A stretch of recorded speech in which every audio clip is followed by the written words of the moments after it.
You want people to get very honest about their weaknesses, No, don't deny them, embrace them, put them out there, be public about them even. I mean, for most people, they're like, this is crazy talk. Talk about weakness, and it's important to our happiness. It's the most counterintuitive thing because, we all know that. I mean, and the thing about it is in this celebrity obsessed culture, I mean, it's like how many people when something that you didn't like in your career happened to you, were people talking about it in public? And that's because people are funny that way. I mean, people enjoy the misfortune of others, and especially the misfortune of the fortunate. It's a kind of a bad thing about the human character. And so the result of it is that we have this tendency to think, okay, well, then hide the bad things, hide the aging, hide the misfortune, hide the setbacks, hide the weaknesses. Well, that turns out to be a really terrible strategy. Number one, because hiding things is not your authentic self and you'll always be uncomfortable. The second thing is that what you need the most is love. And the best way for you to get love is to connect with other people. And your strengths don't connect you to other people. It's like, how I can really make strength, make people feel like they're one with me and love me as another individual, talking about all the things I'm good at. Say, oh yeah, no, my career is going, I got a book on the bestseller list. You can relate to me. Just got into Mensa. Yeah, I just got into Mensa. It's like, I just got measured with the highest IQ in my neighborhood. This is not relatable. It's like, so I tell my students, for example, you want to relate to ordinary people? Don't say that you went to Harvard in the first 5 minutes. There's this old joke that there's 3 identities that you know about in the first 5 minutes of meeting a person: Harvard graduate, Marine, and vegan. Right? And it's because they have to tell you, right? That's so true. The key thing is, if it's a strength, it's great. It's meritorious. Congratulations. Good for you. But it's not relatable. There's a lot of cases of this. It's really interesting. You talk, Stephen Colbert, he talks often about the fact that the worst thing that ever happened to him was when his brother and father died in a plane crash when he was 12 years old. And he talks about how that really made him who he is, and it was a source of tremendous sadness.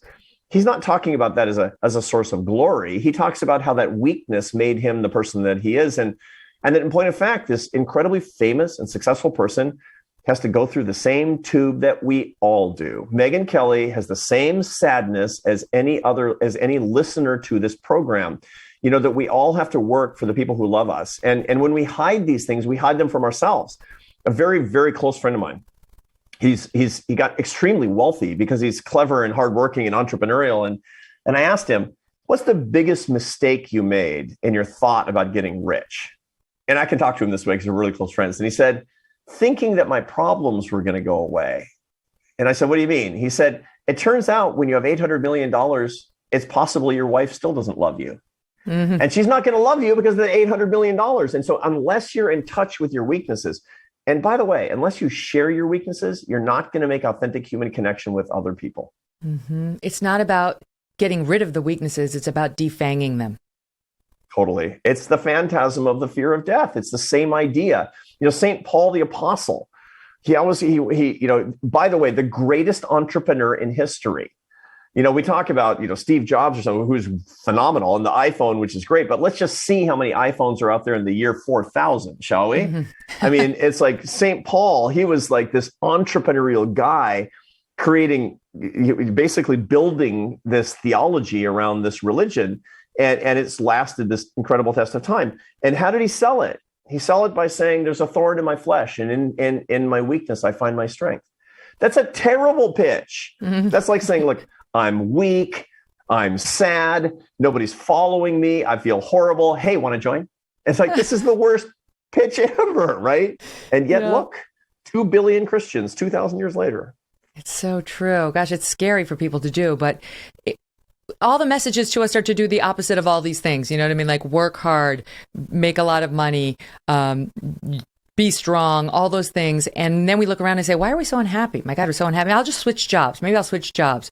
And then you bring all the same baggage. You don't change anything else about your life. Maybe you free up some free time, but you probably spend it working. You probably just study at home, what have you. Or we do the probably one of the worst things you can possibly do, which is go on Twitter, go on social media, which is totally mindless and a terrible fill-in for the real relationships that we need to foster love, to foster well-being, to foster happiness. Absolutely. It is by the way, everybody knows that's true. Not everybody knows why. Exactly the example that you gave, the mistakes that we make. One of them right now is that we use social media as a substitute for real human interaction. During the coronavirus epidemic, there was an explosion for people who are lonely of looking at social media. It's the junk food of social life.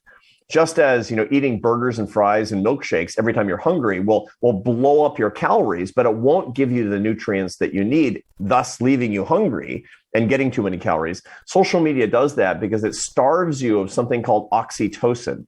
This is a brain chemical produced by the brain. So you remember when your children were born and you first made eye contact with them and it was like the 4th of July going off inside your head. That was oxytocin. And we need eye contact and touch with other individuals so that we can get oxytocin, which is so intensely pleasurable and links us to other people. When we're lonely, we try to get it any place we can, and we look for it in social media, and we get none of it. And so it's kind of like empty calories that we get again and again and again. And if we do it, God forbid, if even we can see people, we don't, because it's easier to look at Twitter or Instagram or TikTok or something. We're just basically walking into a vortex of loneliness. Hey, thanks so much for watching. If you like what you just saw, hit the subscribe button for more clips and full episodes.